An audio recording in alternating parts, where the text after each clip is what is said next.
Assalamualaikum students. How are you? Hope you all are fine. Today's topic of discussion is respiratory diseases. The common respiratory disease or disorder are common called pneumonia and asthma. अच्छा, respiratory disease ऐसी disease होती हैं जो जिनके अंदर respiratory system involve होता है। Means के ऐसी डिजीज़ जिसमें नोज़, ट्रैकिया, ब्रोंकाई, लंग्स वगैरह इन्वॉल्व हों। अगर इन चीज़ों में इन्फेक्शन हो जाता है तो उसके रिज़ल्ट में जो डिज़ीज़ होती है, डिजीज़ को रेस्पिरेटरी डिजीज़ कहते हैं। अब कॉमन रेस्पिरेटरी डिजीज़ और डिसऑर्डर्स जो हैं उसमें कोल्ड आ जाता है, जिसे हम फ्लू कहते हैं आम ज़ुबान में, नमोनिया एंड एस्थमा। सबसे पहले कॉमन कोल्ड देख लेते हैं, which is also known as flu. Common cold is most common infectious disease of human respiratory system. Common cold जो है ये एक इन्फेक्शियस डिजीज़ है जो ह्यूमन रेस्पिरेटरी सिस्टम में इन्फेक्शन होने की वजह से हो जाता है। It is a viral infection. ये एक वायरल इन्फेक्शन है, मतलब वायरस के अटैक की वजह से, मतलब कि एक स्पेसिफिक टाइप का वायरस होता है जिसकी वजह से ये डिज़ीज़ जो है, ये इन्फेक्शन जो है वो होता है बॉडी के अंदर। अब आगे अगर इनकी सिम्टम्स की बात करें तो it's symptoms are cough, sore throat, runny nose, nasal congestion and sneezing. इसकी सिम्टम्स में सबसे पहली सिम्टम जो है वो है खांसी होना, cough. Second one is sore throat, गले में दर्द होता है, आपका जो थ्रोट वाला पोर्शन होता है वहाँ पे पेन फील होता है। रनी नोज़ होता है, नेज़ल कंजेशन होती है, अब जो नोज़ के नोस्ट्रिल्स होते हैं वो ब्लॉक हो जाते हैं, एंड स्नीजिंग और छींकें वगैरह आती हैं। ये सारी सिम्टम्स होती हैं कॉमन कोल्ड की। The best way to avoid this problem is thorough and regular washing of hands, getting rest and using liquid in diet. अब यहाँ पे वो इस डिज़ीज़ का ट्रीटमेंट बता रहे हैं कि इस डिज़ीज़ को ठीक करने के लिए हम क्या जो है ना प्रिकॉशनरी मेजर्स अप्लाई कर सकते हैं। इसमें सबसे अच्छी चीज़ें जो हैं वो हैं कि आप रेगुलर बेसिस पे हैंड वॉश करें, और इसके अलावा रेस्ट करें, और डाइट में जितना हो सके खुराक में आप अपनी न्यूट्रिशन में ज़्यादा से ज़्यादा पानी यूज़ करें, पानी पिएं, ड्रिंक्स लें, जूसेस यूज़ करें। That's the treatment for to cure this disease.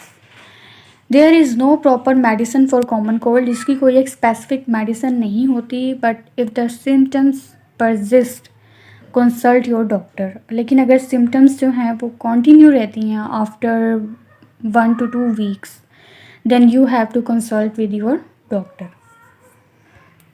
Next one is pneumonia. Pneumonia, it is another common illness which occurs in all age groups. अब नमोनिया जो होता है ये भी एक डिज़ीज़ ऐसी होती है जो मतलब किसी भी एज के इंसान में हो सकती है। Pneumonia is a lung disease. ये नमोनिया जो है एक फेफड़ों की बीमारी है। It can be caused by bacterial, viral and fungal infection. अब ये हो किस वजह से सकती है, इसका कॉज क्या है, किस वजह से होती है ये बीमारी, उसमें इसके कॉजेज़ आ जाते हैं। या तो ये बैक्टीरिया की वजह से हो सकती है, या वायरसेस की वजह से फैल सकती है, हो सकती है, या फंगल इन्फेक्शन हो जाता है लंग्स के अंदर, जिसकी वजह से ये डिज़ीज़ जो है वो होती है। अब इसके सिम्टम्स की बात करें तो इसकी सिम्टम्स मतलब इसकी अलामात क्या हैं, तो इसमें क्या होता है, कफ़ होता है, चेस्ट पेन होती है, ठीक है, सीने में दर्द सी जलन सी फील होती है, फीवर होता है, बुखार होता है, डिफ़िकल्टी इन ब्रीथिंग और सांस लेने में मुश्किल होती है। During pneumonia the alveoli are filled with the fluid which prevents oxygen from reaching the blood and makes breathing painful. अच्छा, अब यहाँ पे इसका वो मैकेनिज़्म बता रहे हैं कि जब नमोनिया होता है तो उसके अलावा और जो है वो सिम्टम्स इंटरनली अगर देखा जाए तो इंटरनली सिम्टम्स क्या होती हैं कि जो एल्वियोलाई होता है, जो एयर सैक्स प्रेजेंट होती हैं लंग्स के अंदर, उसके अंदर पस बनना स्टार्ट हो जाती हैं। मतलब कि एक फ्लूइड लाइक मटेरियल होता है जो एक इन्फेक्शियस लिक्विड होता है, वो बनना स्टार्ट हो जाता है एल्वियोलाई के अंदर। जो क्या करता है, जो ऑक्सीजन को रोकता है ब्लड के अंदर एंटर होने से, जिसके रिजल्ट में ब्रीथिंग जो है वो पेनफुल हो जाती है। Pneumonia is treated with antibiotic as advise by the physician. Pneumonia जो है ये क्योरेबल डिजीज़ है, इसका इलाज है, इससे हम क्योर कर सकते हैं बाय यूजिंग एनी एंटीबायोटिक जो आपके डॉक्टर्स आपको रिकमेंड करें।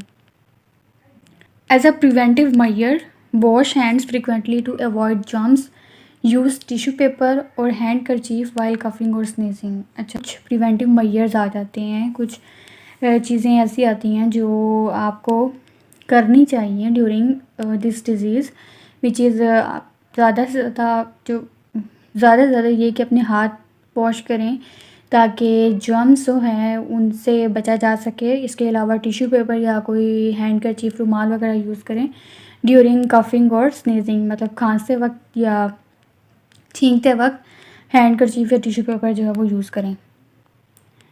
Next one is asthma. It is form of difficult breathing. Asthma जो है ये थोड़ी सी ख़तरनाक बीमारी है। इसमें ये होता है कि आपको सांस लेने में बहुत ज़्यादा मुश्किल होती है।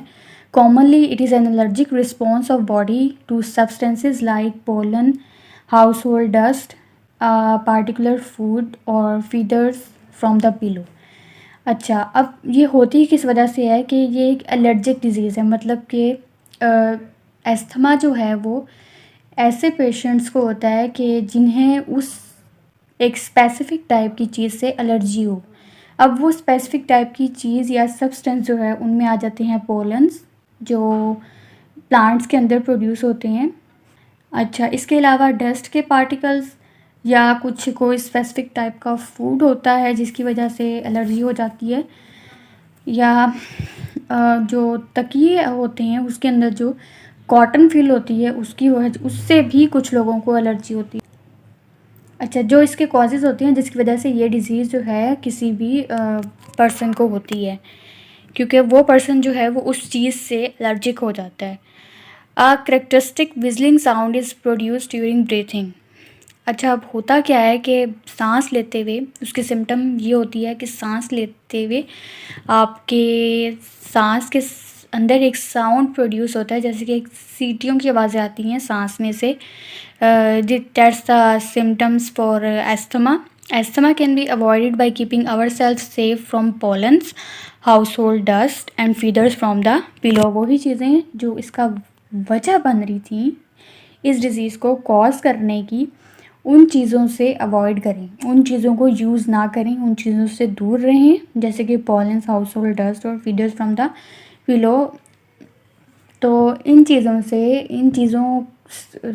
से दूर रहकर या इन चीज़ों को अवॉइड करके आप जो है वो इस डिज़ीज़ को क्योर कर सकते हैं, मतलब कि ये डिज़ीज़ जो है वो ट्रीटेबल है, क्यूरेबल है, इसका इलाज है।